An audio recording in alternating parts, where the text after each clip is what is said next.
You cowards! Every single one of you cowards! I had some very questionable taste in films when I was a kid. Sure, there were also a lot of films I enjoyed that would still be considered good by the mass, especially growing up in the 90s.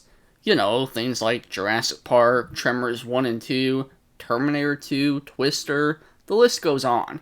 But for reasons I cannot to this day fathom, I had a weird and probably rather unhealthy obsession with awful movies, like today's film, Octopus, a straight-to-video giant monster flick from the year 2000. Now, just a quick disclaimer, if you grew up in the 90s or even early 2000s, then you've likely seen this logo at least a few times, or possibly even this one. And if you haven't, well, then run. Or just watch my video, that's also a good option. So the movie's called Octopus, so naturally we start out on land.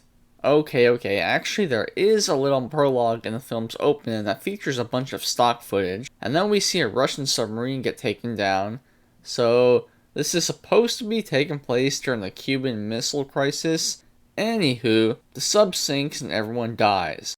Then we get a shot of some barrels of nuclear waste sinking to the bottom of the ocean. Cut to many years later in Bulgaria at what's supposed to be the US Embassy, probably because it was the cheapest place they could find to film this, where we meet our main character Roy, a CIA agent, and his pervy old friend here, Henry. Wait! Oh my god! Roy, look over there, quick! What? Damn, I wish I was 20 years younger. Ugh. I can't tell if these two are supposed to be on a stakeout or if they're just casually shooting the shit. Also, we keep cutting to this old lady who's going around handing out gifts to random people. And I love how nobody at all is questioning why the hell this old lady is walking around the US Embassy talking to herself. Well, what's the worst that could happen?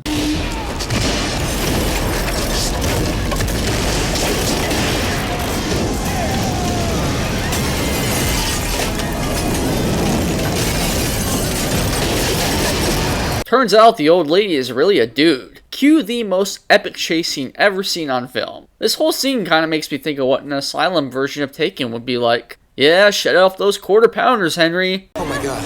Henry!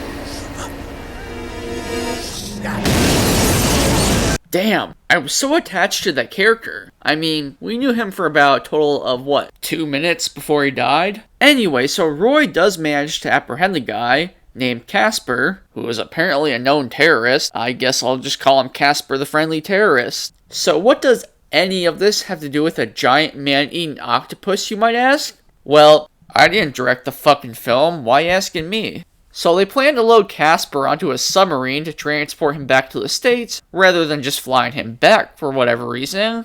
And those are some strong-ass binoculars you got there, Roy. It's amazing that despite standing on a dock that is clearly located on a lake, he's somehow able to see the submarine, which is way the fuck out in the ocean.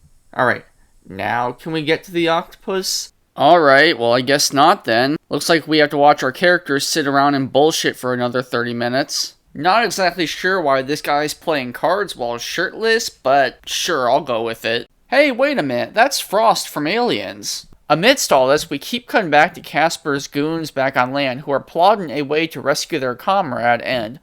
oh my god. Don't even get me started with that hairdo. Woo boy!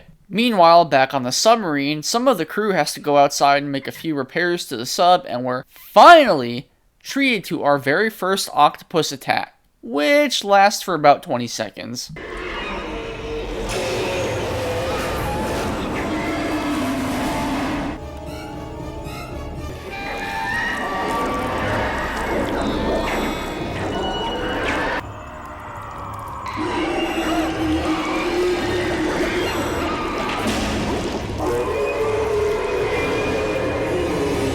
Also, Casper escapes and gets himself a hostage, but I just have one question for him. Where the hell does he plan to go once he's escaped? You're on a submarine that's several thousand feet below the ocean's surface, surrounded by water on all sides, also with a giant sea creature outside that's trying to eat you. Also, we get a PG-13 throat slitting. Casper gets away, but then all of a sudden the octopus attacks once again. It drags the submarine around, bouncing it off of some rocks and coral like it were a rubber bath toy. So the woman gets taken hostage by Casper, who makes her launch a buoy to the ocean's surface that's supposed to tell the rest of his lackeys his location.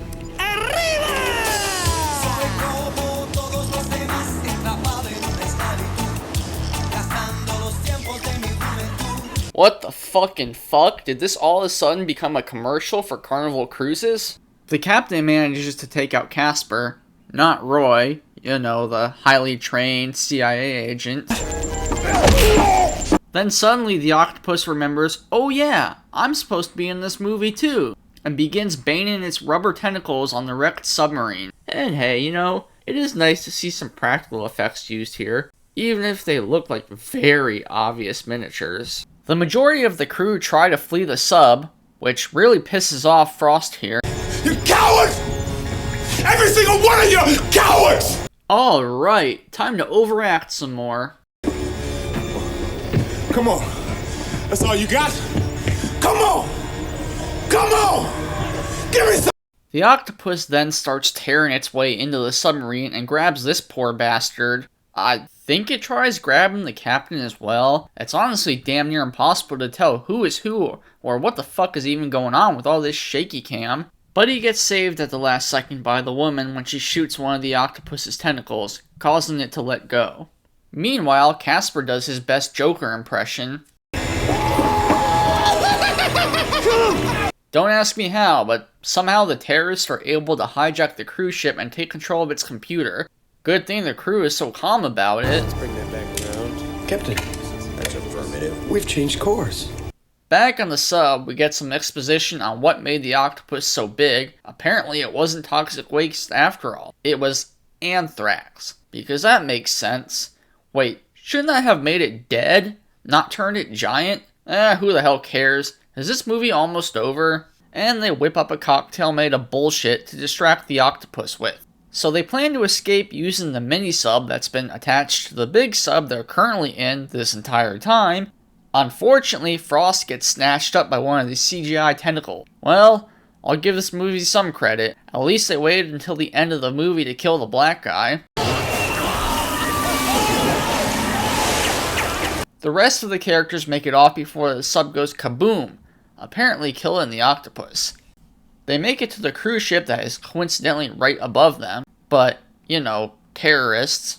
But who should show up but the octopus? So we get what's honestly the most entertaining part of the entire film, in which the octopus attacks the cruise ship.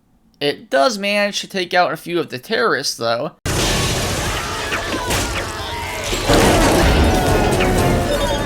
And who knew octopuses had an extra tentacle located in their mouth?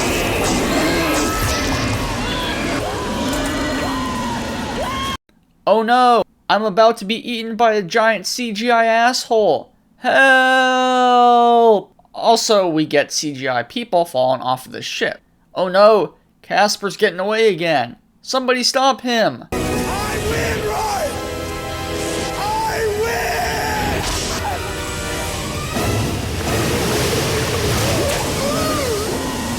win! Thank you! Jesus, Roy, the damn octopus is more competent than you are, and that says a lot.